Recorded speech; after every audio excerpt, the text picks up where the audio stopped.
in operation since 1998.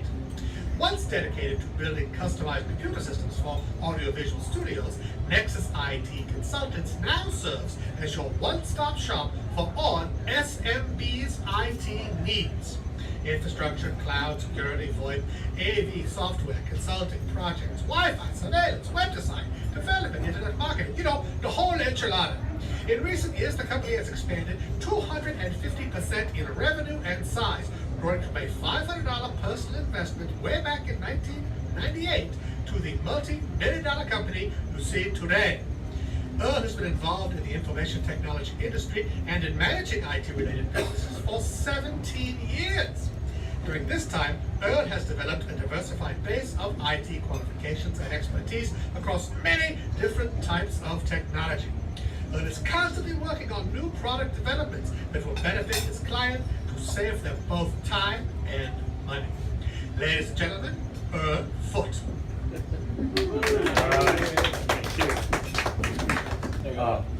Since everybody's back here, I'm going to try to stand, forward a little bit to talk with you guys, engage a little closer. Thank you guys for being here. Welcome everybody. Can we quickly just give our sponsors another round of applause? Thank you to our sponsors for being here, for providing lunch. Thank you to Wasatch Brew and Salt Lake Brewing Company for providing the space and taking care of us here today. Let's see, guys.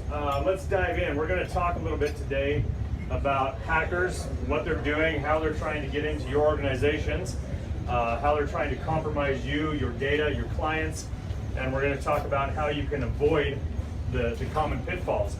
We're going to talk about some scary things today, but our objective here is not to scare you.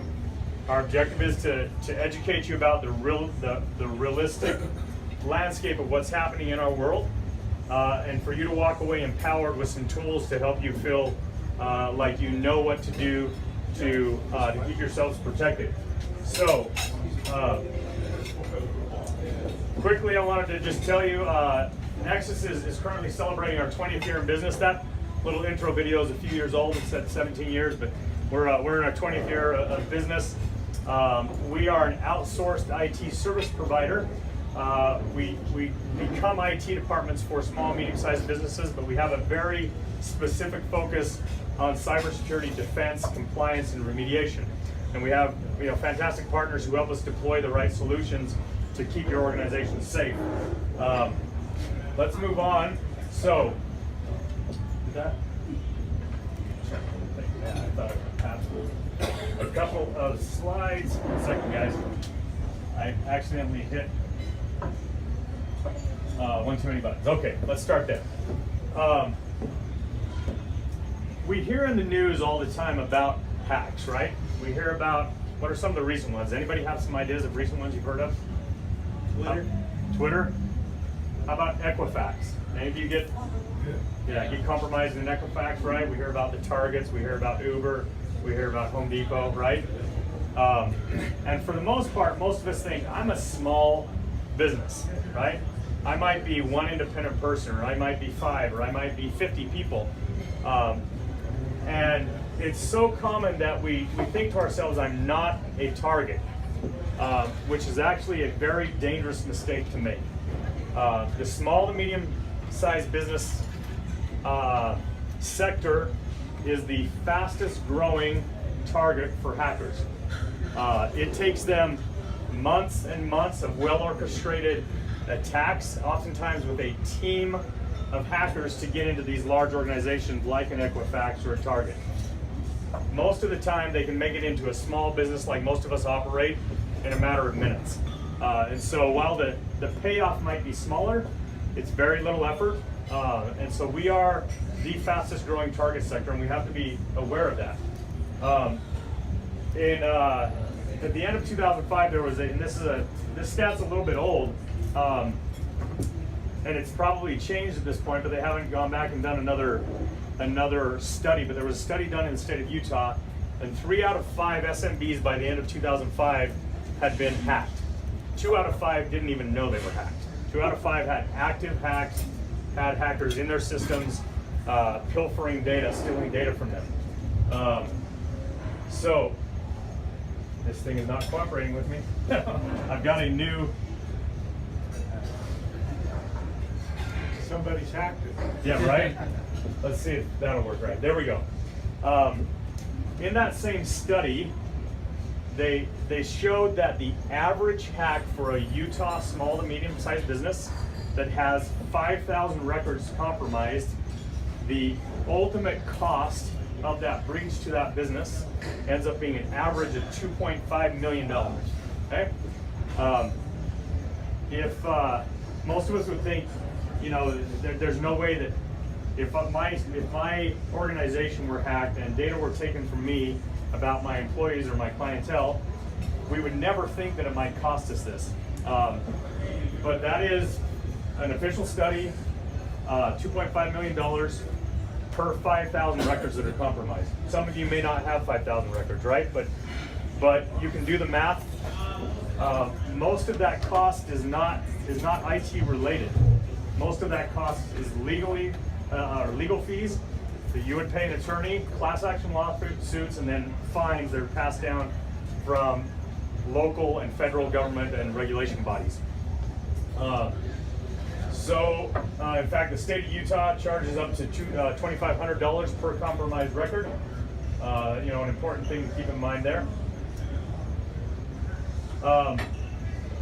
Last year, the SANS Institute, who does yearly studies, published a new study on IT spending and cybersecurity spending. And what they found is that the average company now who is taking IT and cybersecurity defense seriously is spending between 5 to 10% of their annual revenue, their annual budget on IT and IT security. The financial sector or other sectors that have to be compliant with government regulations are generally spending 10 to 12%, some up to 15%. So the reason I share this is that the reality is that there is very real risk to each and every one of us. And we have to meet that risk with some reality in what we do within our businesses, right? When we take a very small-minded approach, we leave ourselves very vulnerable. When we realize that I've got to figure out how to work IT security into my budget and be serious about it, then we can protect our organization. We're going to talk more about that. I want to talk to you about.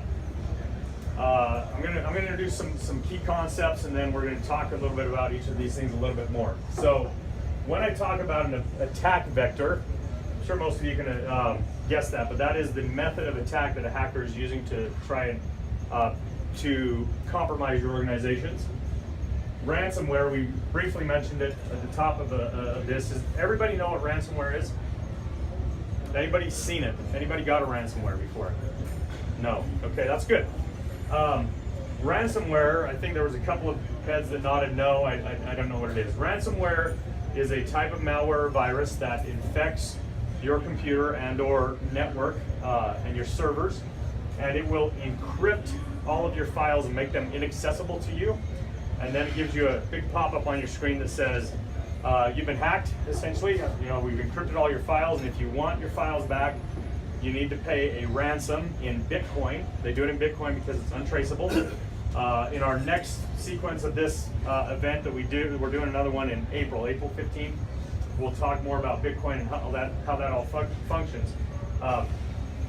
Quickly, yes. I was just going to say, they did an entire Grey's Anatomy about ransomware, that they held the entire hospital hostage, and nobody knows anybody's records. They all rely on being able to get in there. Right. Well, they could have really disabled that came from a real life scenario. I think it was the hospital Beverly Hills that got a ransomware and had to pay $17 million to get their data back because they didn't have proper backups. Anyways, that's what ransomware is. Phishing. Anybody know what phishing is? Not this kind of phishing, but PH. Okay, phishing are targeted email campaigns that try to get you to click on something and steal information from you or infect your computer. Spear phishing is just more targeted. It's generally using people that you actually know, particularly within an organization. It might be an email coming from the CEO or from the HR department. Could be from supposedly from a specific client or something like that. A worm. Anybody know what a worm is? Not the little It's a squiggly- hallmark of ransomware. It's There what you you go. put at the end of your fishing pole. Yeah. A worm is a malicious piece of software. After a malware is delivered, such as a ransomware, that worm is what allows it to spread to other computers and servers across your network, okay? All right, so moving on, guys. Who's attacking you? There's actually organized crime. Our mafias of the yesteryear are favoring cybercrime now over busting kneecaps and racketeering and things like that. They're still involved in whatever they're involved in, right? But the important thing to know is there has been organizations busted, particularly overseas, that have consisted of 5,000 plus people, or an organized criminal organization that is engaged in cybercrime, right? Nation states. So we know for a fact that Russia, North Korea, and China do try to hack U.S. corporations, and they have paid hackers that work for the country that do that. Hacktivists. Hacktivists are people who feel like they have a cause, that they're doing something good to them, right? But they hack organizations generally to make some sort of political statement. The lone wolves. Lone wolves are, just exactly that. They're on their own. The thing that you should all know is that literally in today's world, dark web, that's another term. Anybody not know what dark web is?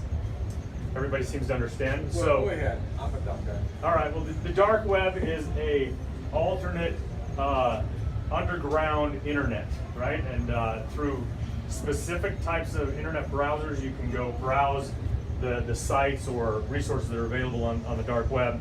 It doesn't take a lot of know-how. In fact, I was just going to tell you that literally a 12-year-old kid sitting in his underwear in his basement can go buy a ransomware as a kit for $2,500 on the dark web, and it comes free with all the toll-free support that you need to deploy that ransomware and begin making money and start up a business, as a hacker and doing ransomware for $2,500, and it's happening. So it could be your, the snot-nosed little neighbor next door that's starting to do this. And then oftentimes we just don't think about the malicious insider. We don't think about our own people and our own employees, and that they might potentially want to do something to harm us or our organization or our people, or steal our clients' information. Last year there was on the news, on KSL, there was a local Salt Lake organization who had a night manager. Her boyfriend was somewhat computer savvy, and he came in at night with her and installed a malware on their server, which recorded all the credit card data that would process through that machine every single day through that server. And so for a month or so, they got away with pilfering credit cards and living off of them, and charging these enormous balances up on these credit cards. So it happens here locally. It is a real threat, and it's something we all have to think about and consider. Some attack vectors, guys. Some of the most common attack vectors would be physical. So things like USB drives, you got to think about those, right? And your computers themselves, laptops, your mobile devices. Endpoints are, most of you probably don't know that term, but endpoints are your workstations, your laptops, and things like that. We thought, mobile, cloud. How many of you have some sort of data or some application in the cloud? Probably almost all of you, right? So that is a popular attack vector. And then Internet of Things, IoT. Anybody know what IoT is? Okay, things like security cameras, that fridge that you bought that's really cool and has a built-in tablet, and you can like order off of Amazon on it, and any internet connected device that we have now, which are bazillions of them, your wearable technology, your Fitbits and all those types of things. Alexa, yeah, exactly, Alexa. In fact, in the last couple of years, hackers have been hacking security cameras, surveillance cameras, and then using those to launch large-scale, what are called DDoS attacks on other organizations. And so those are typically, oftentimes, are not very secure devices, and most people don't tend to change the default username and password for them. And so for a hacker, it's easy peasy to get into those devices. All right, just give you an example here of a physical and a cloud attack in the same news. WSU hard drive theft potentially impacts 1 million. So a laptop that was left in a car was stolen. Potentially 1 million people were impacted on that. And then Accenture latest to breach clients' data due to misconfigured AWS server. This AWS is Amazon Web Services. So Amazon provides cloud hosting. You put servers in their data centers and things like that. And so that is an example of a cloud breach. Let's talk about the human attack vector, guys. Attackers will always go for the most vulnerable point of your organization. 98% of breaches now involve human interaction. Okay, 98%. Attacks are not really becoming more sophisticated in their delivery method. What is true is that nearly 100% or 98% of all breaches now involve humans. And so we have to be extremely careful about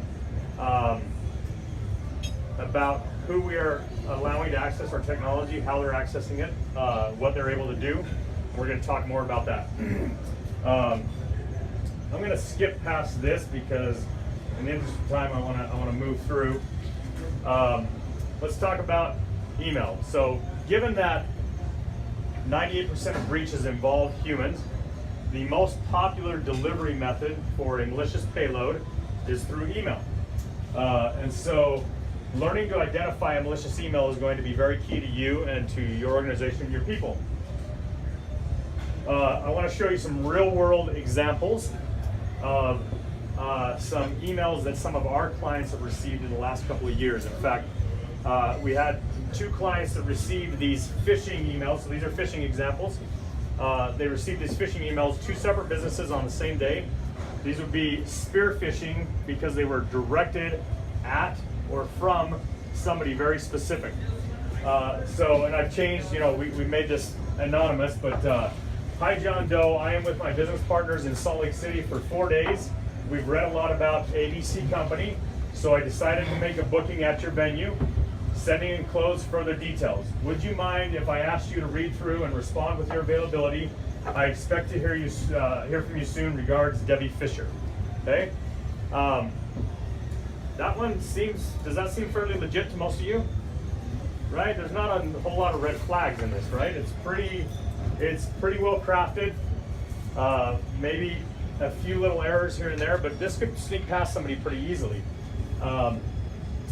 Fortunately, both clients were smart enough to forward these emails to us and say, hey, this looks a little suspicious. Can you guys review it? And we said, it's a very good thing you didn't open those because that attachment wasn't actually a document with some details about them booking an event. It's a malware, and it would have infected your system with ransomware and then proliferated, and you would have been in trouble. And you would have given access to the hacker to your network. The next one. Hi Jane Doe, I am with my family in Park City for 5 days. We've read good comments about XYZ Company, so I decided to make a reservation at your venue, sending attached complete information. Would you be able to see it and respond with your availability? I expect to hear from you soon. Cheers, Jacqueline Lewis. Just want to read a few of these to give you an idea of what's going on, right? Dear John Doe, I have been given this $50 gift card, and they said that I can redeem it at ABC Corp. So I just want to double check with you before I visit the store, as I live an hour away from Park City. Would you be able to confirm the gift card? Please see it attached. Looking forward to hearing from you. Peter Koken. So, that's pretty well crafted. It was sent to the general manager of the company. Hey, somebody gave me this gift card. I just want to make sure before I drive up there I can actually use it. The only thing that stands out is that that question mark at the end of the name, right? Other than that, it's pretty well crafted. It's got a comma in a good place, right? And then this one is hi. This one's a little weird because it has the phone number in there, right? And then that in the line that it's addressed to. But hi, Jane Doe. I was told to contact you about a conflict that occurred at XYZ Company at this address on Tuesday. Kindly refer to the attached document for more details about the incident. Would you be so kind as to view the complaint and reply with your thoughts on this? Thank you, John Hooker. So this particular one is creating a sense of urgency, right? Giving you something to be concerned about. There was an incident at your business, and I want you to take a look at this report. Make sure everything's correct. Let's look at what are called, moving beyond. In fact, guys, 1 second. I think we missed.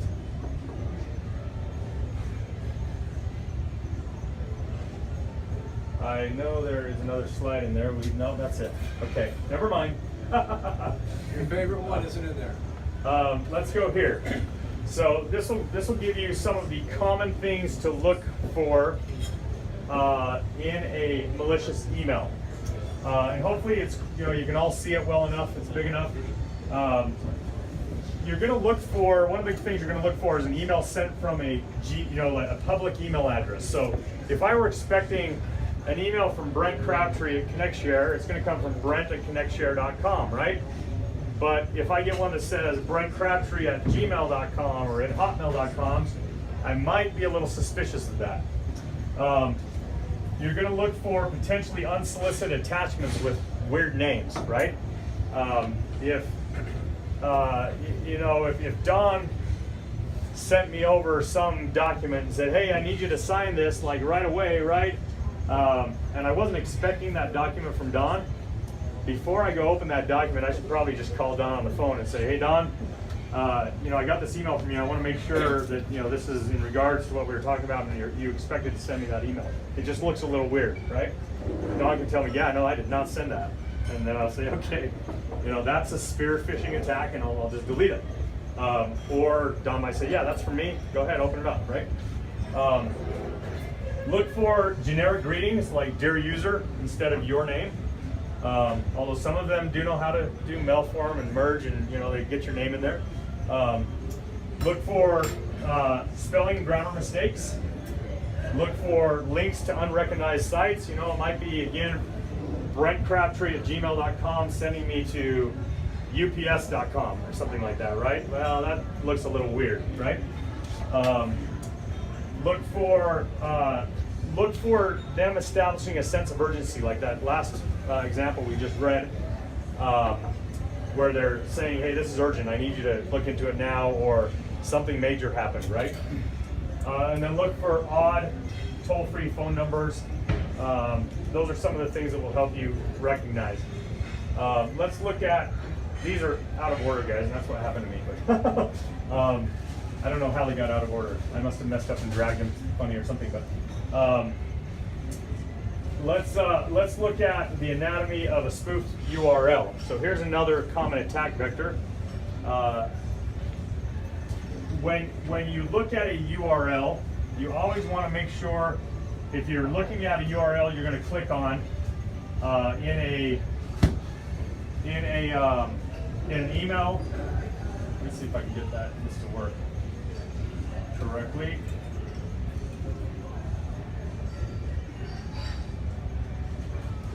Apparently I can't. If I were to hover over that KSL.com one, so you guys know how to hover over something? Simply put your mouse over it. Don't click on anything. So if you get links in an email or you see them on a website and you're a little bit suspicious of it, hover over the link, because that KSL.com actually goes to www.nexusitc.com. So if you hover over it, you'll see that. If you look at the UDOT example, that goes to udot.notudot.com. So look for variations. You might have an email that looks legit from Google that says, your Gmail account was hacked. Click on this link to reset your password, and you know, and take our security wizard or something like that. Look at the link because it might be GOOOGLE.com, right, instead of 2 O's. Look for variations of common URLs, and then shortened URLs. Everybody knows what a shortened URL is? 50. What's that? Like 50. Like 50. Yeah. Yeah, so this example here, that's a Google shortened URL, so you don't have this huge long thing that's 18,000 characters long or whatever, right? You can use a URL shortener, but those are really dangerous because you can't really see where those are going for sure. So you want to be wary of those. You know, standard rule of thumb too, when you get an email that you think is potentially malicious or just you're not comfortable with, but it looks like it could be legit, don't click on the links, just go to the website directly or call that vendor or partner, right? If you get an email from your bank, you know, saying, hey, we need to verify some information or whatever that might be, don't click on the link in the email and go to, if it's wellsfargo.com, just go to wellsfargo.com in your browser, or give them a call to verify that, you know, that the information in the email is correct, and then you're safe to proceed. Let's see. So we talked about worms. Worms spread without human interaction. So you get infected with a piece of malware or virus, and it immediately starts to look for other computers that are connected or other devices and starts spraying the malware across the network. This is a great example. Like before we had elaborate networks and technology systems, you know, hackers used to author viruses that they would put on floppy disks, right? And the unsuspecting people would grab a floppy disk and put it into a machine, and that would infect that machine and begin to spread. Now they just spread across networks, and they're far more efficient. One of the good things to know about worms is they often use legacy technology, a version of what's called SMB, which is a networking technology that allows computers to talk to each other. They often use an older version of that. And so if you're keeping your systems up to date, you're keeping them current, and you have more current hardware, and you're doing security patching, then you're generally going to shut down worms from being able to spread across your networks. Let's talk about a really quick ransomware example. So this is a perfect example of ransomware and a worm and how they work together. How many of you remember, how many of you heard about the WannaCry ransomware, WannaCry malware virus that came out last year? Anybody sound familiar at all? All right, so WannaCry gets all the glory, but it was simply a payload. The weaponized part of this was called Eternal Blue. It was the real workhorse behind the spread of WannaCry. Eternal Blue was a known NSA exploit. It was stolen. Remember, we talked about Hacktivist, right? It was stolen by the Hacktivist group Shadow Brokers on April 14th, 2017. They hacked the NSA. They stole this tool, this worm called Eternal Blue, and then they attached it to WannaCry and began to propagate WannaCry with Eternal Blue, that NSA exploit worm. WannaCry began to spread prolifically throughout organizations and throughout the world. And it was all done with no human interaction whatsoever. WannaCry started infecting machines on May 12th, 2017, one month after it was stolen, after Eternal Blue was stolen from the NSA. Microsoft was purported to have known about this vulnerability in Windows. Eternal Blue leveraged a vulnerability within Windows operating systems to be able to spread. And Microsoft supposedly knew about it before and was already working on a fix to it. Funny enough, Microsoft issued the patch to fix it one day after the malware hit, one day after the ransomware hit, on May 13th, 2017. This was a very, very quick attack, and it literally infected tens of millions, if not hundreds of millions of machines worldwide in a matter of 24 hours or so, and it continued to spread until people got their systems patched, took care of the vulnerability, but millions and millions of computers were left already infected and encrypted, so they couldn't access their data. So this is a perfect example of why you need to keep your security patching. So I'm sure all of you have seen the annoying pop-ups, right, from Windows and Office and Adobe that pop up and say, you know, there's a security update. You need to apply the security update. It's a perfect example of why this needs to happen, why you need to do it like clockwork. Now, you gotta be careful because there's false or rogue pop-ups that will mask themselves to be one of those. Might pop up and say, hey, your Adobe Reader is out of date. You know, click here to update it. You click, you're already infected anyways, you already have something, but it just begins to download a whole bunch of other junk in the background and infect your system further, potentially compromise more information, give the hacker better access into your machine, right? So you have to be careful. But it's a perfect example of why you need to be proactive about your security and not reactive. I'm gonna skip past this because it's basically an overview of what we've gone through here and about, you know, talking about emails and shortened URLs. Let's talk about GDPR. Who has heard about GDPR? Nobody. Interesting. Very, very interesting. Okay. So the European Parliament adopted GDPR in April 2016. Replaces their old directive from 1995. It carries provisions that require businesses to protect personal data and privacy of European Union citizens. Okay. Let's see. So most of you may read that or look at that and say, well, I'm safe, right? European Union citizens. I'm in the U.S. That doesn't apply to me. GDPR goes into effect on the 25th of this month. Organizations must be compliant by the 25th of this month, 25th of May 2018. What types of, and I'm going to come back and we're going to talk about. How compliant? Let's talk about it. So the things that you have to protect are basic identity information such as name, address, and ID numbers.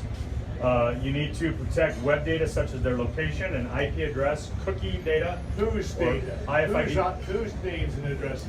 That any European Union citizen. Okay, and I'm going to come back and talk to how this involves most. In fact, it is estimated that 90% of U.S.-based businesses are affected by GDPR, and only 30% of us even know about it. When I asked if anybody knew about GDPR, nobody raised their hand, right? Nobody in this room knows what GDPR is yet, but it goes into effect in 10 days. And so any European Union citizens' data must be protected under this regulation. You have to protect their health and genetic data, their biometric data, their racial and ethnic data, their political opinions, and their sexual orientation. These are of foreign citizens. We have to be worried about protecting foreign citizens' data. European Union citizens' data, yes, correct. So, what companies does it affect? This goes through a little bit of detail, right? But the ultimate bottom line, and the bottom of that's getting a little bit cut off, but this effectively means almost all companies are going to be affected.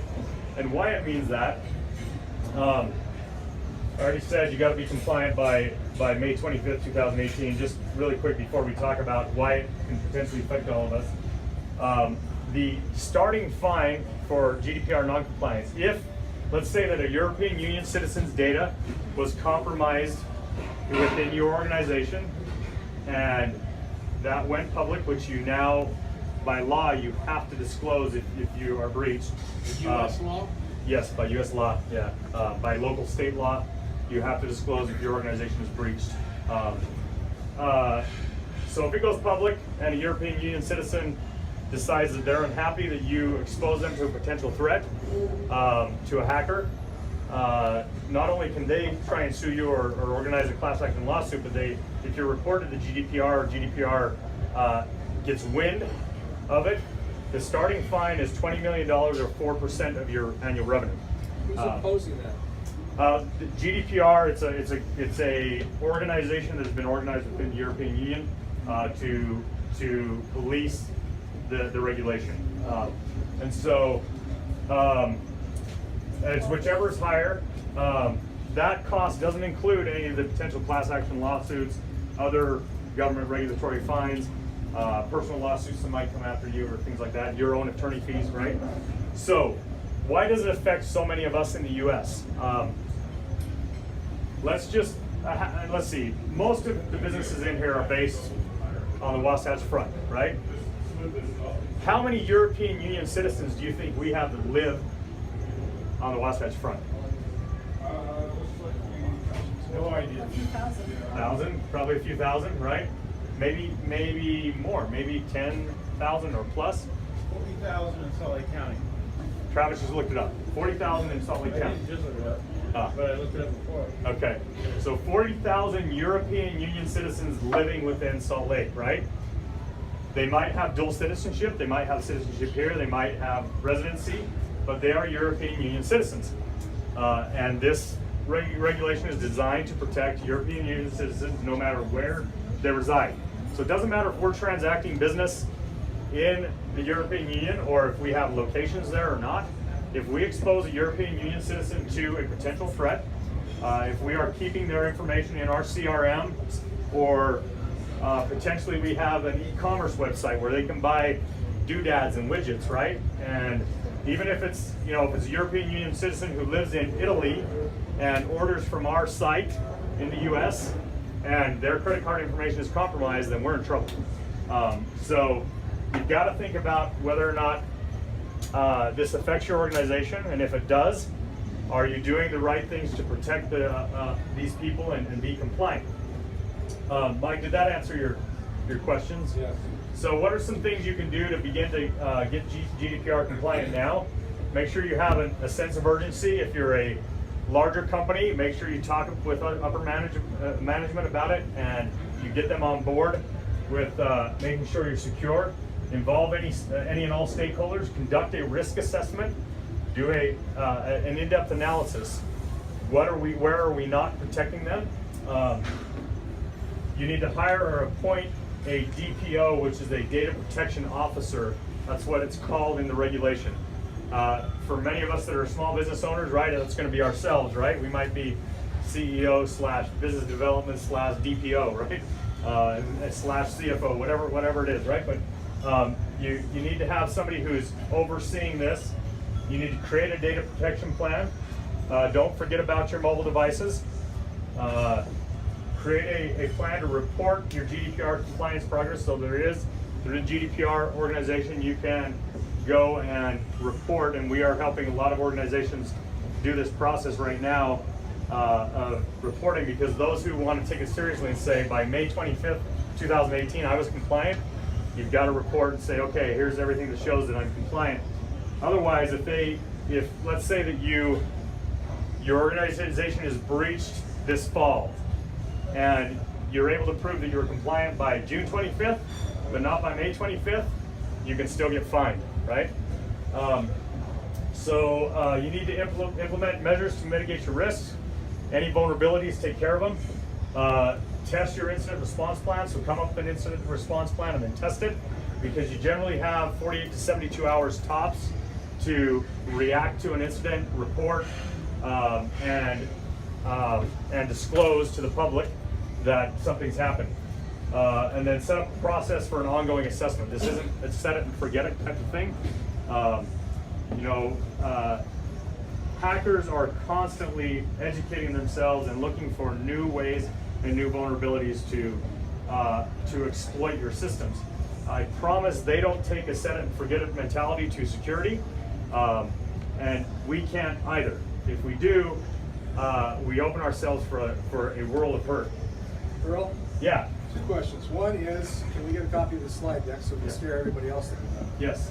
Okay, and the second one is there a light at the end of the tunnel? Because so far everything looks like it's time to close your doors and just. And you've already pointed, the NSA got hacked, we know the IRS has been hacked. Yep, IRS is hacked. Some really big organizations that have the best of the best. Right.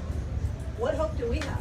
Right. Let's talk about that. That's what we're going to talk about right now. That means you did a good job. Yeah. Good work. By the way, real quickly, a side note, we often get asked how are these things enforceable. There are specific treaties in place that the United States has with these other countries in the European Union that make these fines enforceable. So as far as enforcing these things, it's only going to get tighter and more regulated, but there are specific treaties that make these things real. Quick question, how large is this industry for these people doing all this stuff? It is, so the hacking industry is hundreds of billions of dollars a year. Bigger than They're- Walmart. Where do we send our resumes? Right? It's on the dark web.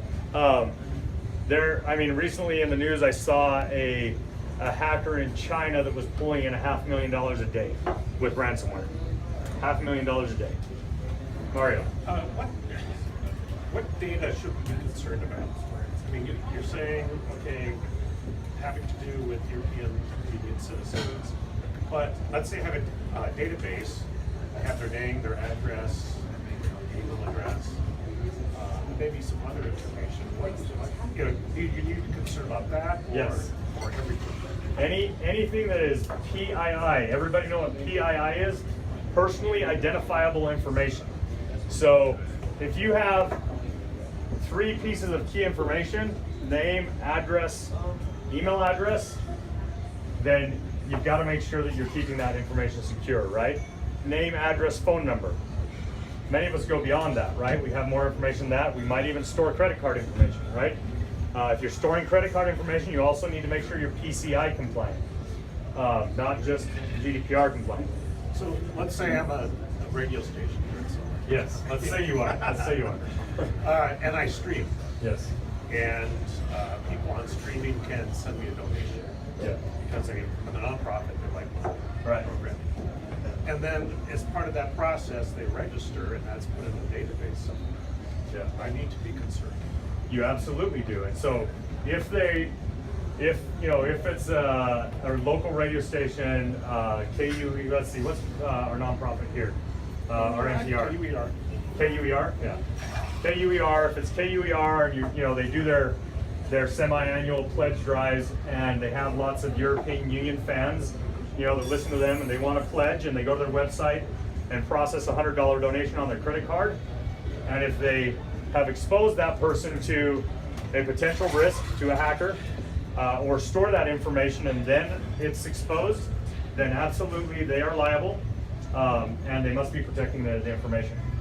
Should you assume that all people are European Union citizens? Because they're not going to tell you that they are? Again, right now it is, industry experts estimate that this will affect 90% of US-based businesses. So if I were you, I would kind of just be expecting that you're going to interact with European Union citizens at some point and you need to make sure that you're secure. I have 2 questions. First of all, I missed on the last slide. Did you say that is there a minimum size? Like a lot of the ADA rules and stuff are only if your business is 15 employees or greater. Yeah. Is there a minimum size? So Or is that one everybody? slide, it says if you're 250 employees or more, but then if you're 250 and less, and basically what it boils down to is applies to about 90% of companies. So even if you're 2 people, you can be held liable. Okay, and then the second follow-up, kind of part of that is, if somebody is a reseller of a product, so they've got kind of a parent company, I was gonna use Vicky as an example, which is not there anymore. Yeah. But Vicky's got a State Farm agency, but then there's State Farm corporate. Does Vicky get held liable for only what happens in her agency, or is she responsible for State Farm corporate? Is State Farm corporate for what happens in Vicky's agency? How does the... Yeah, good question. And that's going to be, that's very much going to be dependent upon the agreements you have in place with those vendors or partners. When you talk about HIPAA compliancy, for example, which is healthcare, right? Anymore, in fact, Nextiva, we do a lot of phone systems for healthcare organizations through Nextiva because Nextiva has a HIPAA compliant phone system and they are able to sign a partner of record agreement that certifies that the phone system is HIPAA compliant and relieves that organization of the liability of compliance for the phone system, right? And so I would guess in Vicky's example that she would never be held liable for State Farm corporate, but she could be held liable for her own organization if a class action lawsuit or a government regulation were able to prove that she was negligent. Maybe State Farm has policy and procedure that would, if she followed it to a T, would ensure that she's compliant, but maybe Vicky drew outside the lines a little bit, right? And if they were able to say you were negligent, then they would come after Vicky, right? Vicky would never, I don't think, ever be held liable for State Farm, corporate. But I mean, but 20 million euros is, I mean, somebody like Vicky, that's their life. You close their business, right? Yeah. 20 million euros or 4% of revenue, whichever is greatest is the way it's written right now. My guess is that sometimes they will go with 4% of revenue when you can't afford 20 million, right? There's no precedent yet to know for sure because it goes into effect in 10 days. Can you go back to the previous slide? Right there? So Earl, can we just take a picture Yes. of your slide and your face and your number and send it to everyone we know? Of course. No one knows. Yes, of course. I mean, really. And we will send this slide deck out to all of you. So guys, I told you we didn't want you to feel despair, right? We didn't want you to come in here and go and throw your arms up and say, well, as Mike said, I just need to close my doors, right? And go fishing. So let's talk about some of the things that you can do to protect yourselves. First of all, if you were to suffer a breach, if you think that you've been compromised, immediately stop whatever device it is that you have, shut it down, disconnect it.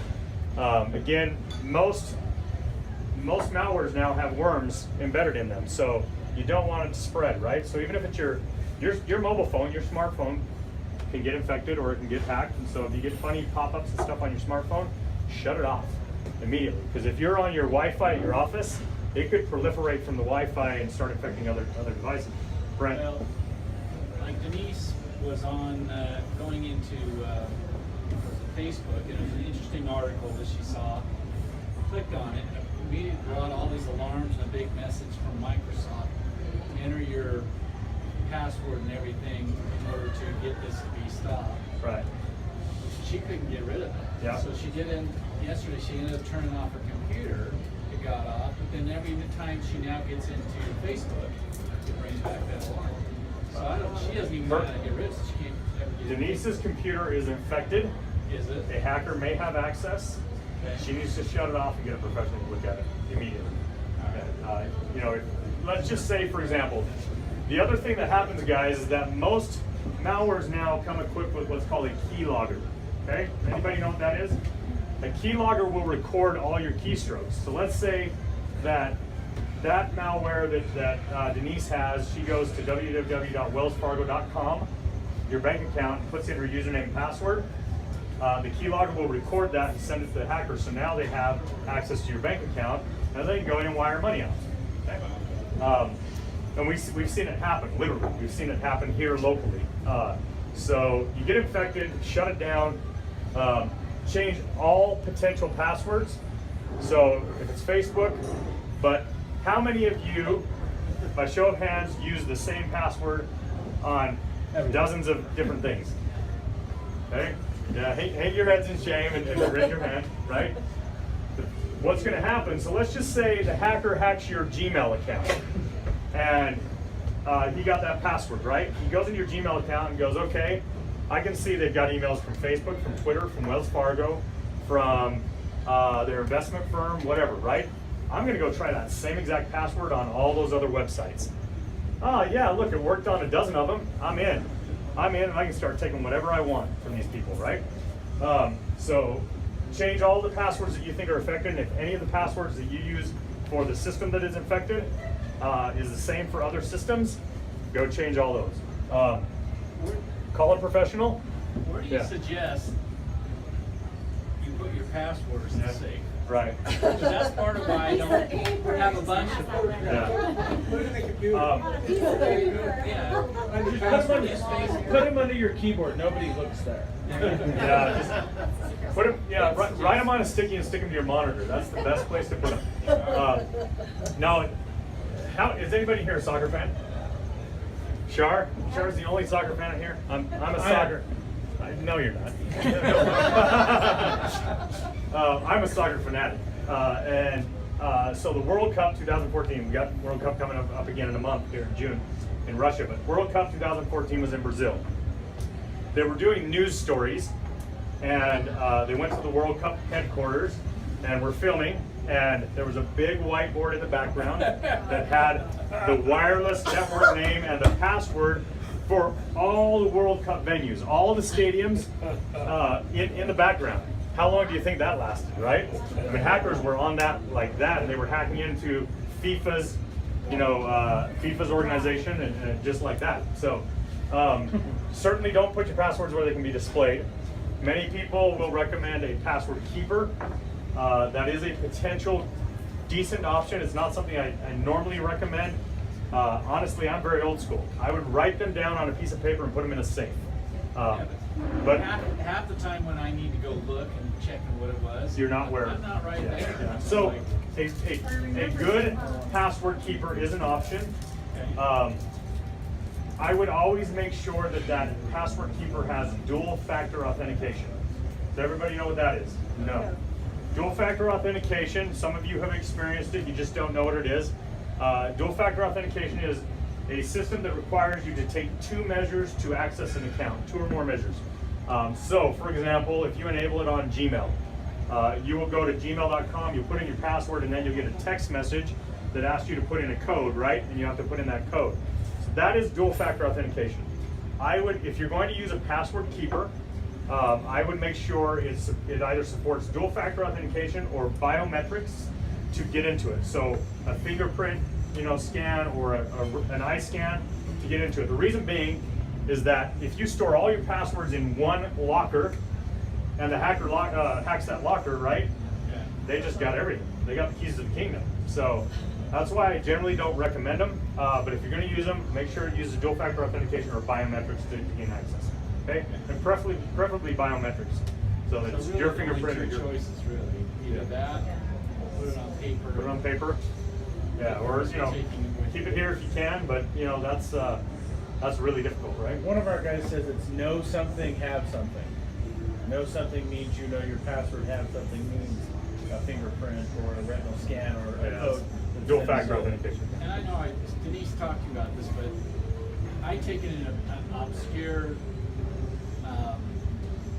folder, an Excel file, and then I put it out 70 sheets out, and then I have it where it opens. That's still real vulnerable. I would add minimum password protected, so you can password protect that file. Oh, you can? Yeah.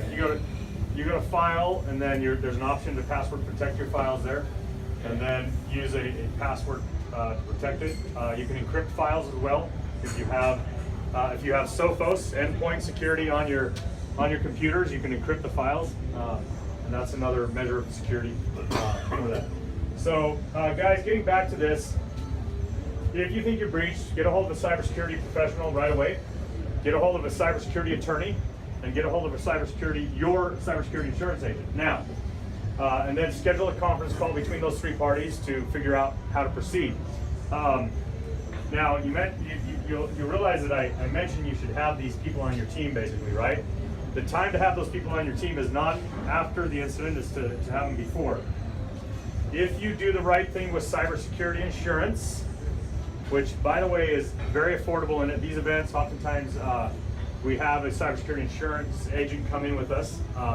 We'd be happy to give referrals if anybody wants to know about that. But for small to medium Utah businesses, we typically see that annual premiums for good cyber insurance are like $1,500 to $3,000 a year. It's not something that breaks the bank. It's something we recommend. We don't sell it. We don't. It doesn't do us any good if you get it or not. Most likely, your current agent has somebody who sells it. So I would ask. Right. Yeah. Ask your current agent. If they don't, we'd be happy to make an introduction. Well, Vicky, right there. Vicky does it. Boom. Done. Yeah, done. Right there. So, and typically, I mean, if you can show that you weren't negligent, that you did your job in trying to protect people's information, then the cyber insurance is going to kick in. You pay your deductible, and then that $2.5 million for 5,000 records gets covered by your insurance company. Yeah. So, Earl, do you guys do an audit of each of the businesses that come to you so that that Yeah. we can make sure that we're asking the right questions, so we're not Yeah. asking the wrong ones. Yeah, we'll talk about that real quick, but I'm gonna get back to that in a minute here. So a couple more measures to protect yourself. Do some penetration testing or threat assessments. Make sure you're using solid unified threat management. So if you went down to Best Buy and bought a little router that has a firewall in it, that's not unified threat management. Something like Sophos, where you have a hardware firewall that is connected to the software that is rolled out across your network, and This it's one'll doing, work. huh? That one That one will work right there. And it's analyzing all traffic on your network, whether it's software or hardware, or it's running internally or externally. And it's doing spam filtering and content filtering and all those types of things. And there's some more of those: spam filtering, content filtering. Lock down the use of third-party apps. So we would recommend, and that's another thing we can do with Sophos, is what's called mobile device management. You can control what people are able to access or do with your corporate data on their mobile phones, and if there is known malicious potential vulnerabilities that could cause a breach for your organization, then through Sophos we can lock those things out and keep them off of your devices. Implement a mobile device policy and security policies. We have templates for these guys. If you want to email us, Dusty will send them out to you. So we have templates. We don't recommend you take our template carte blanche and throw it out there, but they're templates that you can use to modify it for your organizations, and then you have your employees read through them and sign them so that that they understand what is acceptable to do on your technology and what is not. Forced passwords, and we all hate this, but forced difficult passwords that you have to change every 90 days within your organizations. Lock down user privileges so they can't willy-nilly install software on their computers or their devices. Make sure you have good backups, guys. Again, the number one attack vector now are humans. 98% of all breaches now involve humans, and the number one payload is ransomware. If you have proper backups and you are monitoring those and validating them to make sure they are current, that will save you from 99% of situations in heartache, okay? We get called into a lot of organizations that are not client of ours that get a ransomware. They look us up and find out that we do remediation of those types of things. And we go in and they say, we ask them, the first question we'll ask them is, do you have backups? And they generally say, yeah, we have great backups. Okay, show us the backups, right? So we go look at the backups, and on many occasions, they set up the backups 2 years before and have never checked them since. And oftentimes we have to say, yes, you have backups set up, but they haven't worked in 2 years, or they haven't worked in 9 months, unfortunately. So monitoring and validating your backups are working is very important, because if you're not, and it literally firsthand this has happened where we've had to tell organizations, yeah, your backups are not going to work for this scenario. Or so you have two options: either we restore your backups to a year ago when you had a good backup, and you'll have to rebuild everything else manually from there, a year's worth of data, or we pay the ransom and try to get the data back. By the way, when we pay the ransoms, which happens, we typically see that there are nice hackers. There are good cooperative hackers that will provide you the decryption software, which will decrypt your files and give them back to you. 90-some-odd% of ransomware incidents will supply you with the decryption software. Well, it's an ethical business. It's an ethical business, yeah, absolutely. They're just entrepreneurs, right?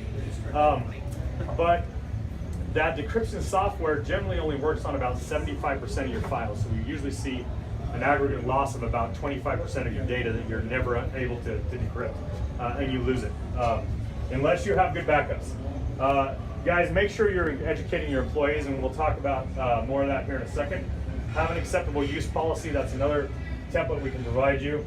And lock down the ability for your people to access your network from their personal devices. Because if they, again, worms, right? If their home computer gets a malware or virus on it, they access your office organization, your computer network, that worm can spread and affect your office. So if you're going to allow them to work from home from their own devices, then you need to talk to a professional about the proper way to do that to protect your organization. So bottom line is you got to get serious about protecting your company against cybercrime and cyber threats. Do a threat assessment. Shara asked about this.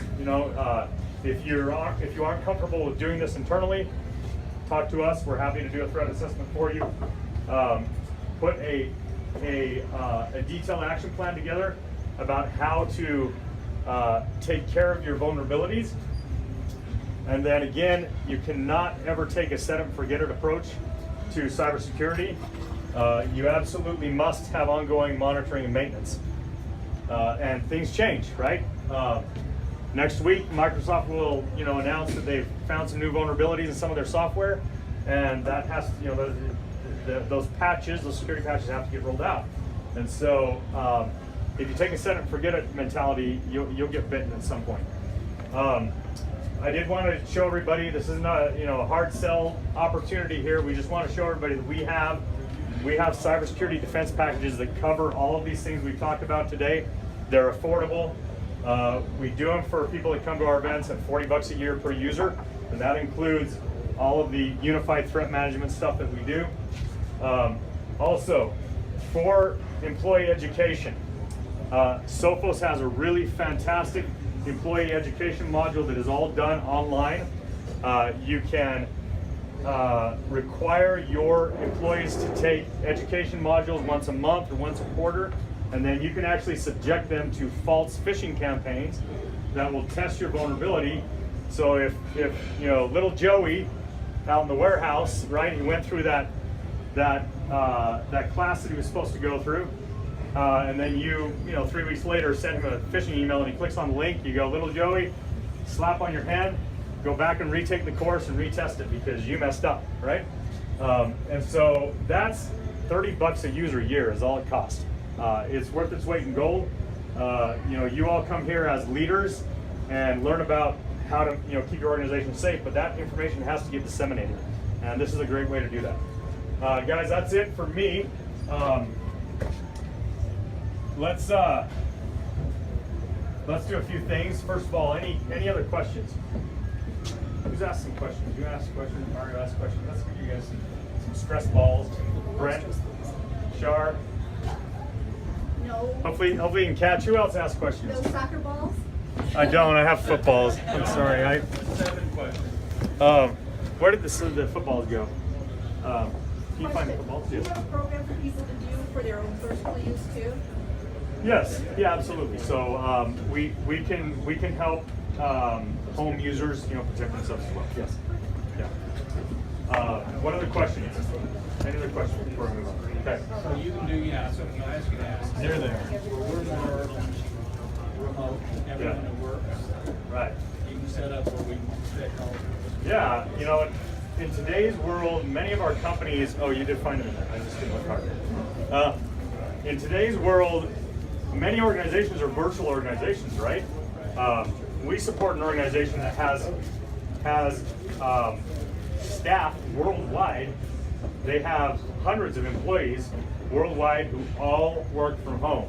They have one little small headquarters in Amsterdam that like 5 people work in, and then they have hundreds of employees that work from home all around the world. And so that's really common, and yes, there are very effective ways to secure that type of organization. You have to be a little more creative than a traditional brick and mortar organization, but it's doable. Yeah. So how often do you have a problem with like Google Docs where you're sharing doc type platforms where they can access in one computer, but yet can they get through a Google Docs and the others, or is there protections that are there? I just am not aware of how all that works. So, and that entirely depends. That's very circumstantial. Could they hack your Google G Suite account and get into Google Docs? Absolutely. Could they then use that to siphon more information and potentially hack deeper or other people in your organization? Absolutely. Could they use it to proliferate malware? Absolutely. A hacker could, they could hack your Google Docs account and embed a malware in a file so that when you open it, it will infect your computer and then spread across your network. Yep. Mario, did you have another question? No, I'm just. You're just okay. He's stressing. Yeah. Can I steal everybody's Any name? other quick questions, guys? We do want to wrap up and get you back to your day, but we're going to do a couple other quick things before we do that. Okay. So, I have a yeah. question. What about your kids? You know, a lot of time, like I work at my office, I work at my house, my kids have access to my home network. I'm sure there's, well, I can't run them through this. They're 7 and 9. They're not gonna Yeah. learn the education. Is there a way to protect our children? So, Protect us from our children, I guess is the better way of saying it. first of all, if you are doing business on a computer, nobody else should have access to that computer. Okay. If it's a home computer that you log into to do work sometimes, you would not be compliant under any scenario, and you could be deemed negligent in protecting people's data. So, if Unless you're Hillary Clinton. yes, unless you're Hillary Clinton and you have your home server with so have a laptop that you use, you have access to, your kids don't have access to, right? That's there are other creative ways of utilizing the same technology. It's just that it's nowhere near as secure, and you can be deemed negligent if it ever came to it. All right, guys. So let's do this. Let's first of all, once again, give a big thanks to Wasatch Brew, Sophos, Toshiba, and to Brent Nexus for helping us put on this event. We hope it's been valuable to you.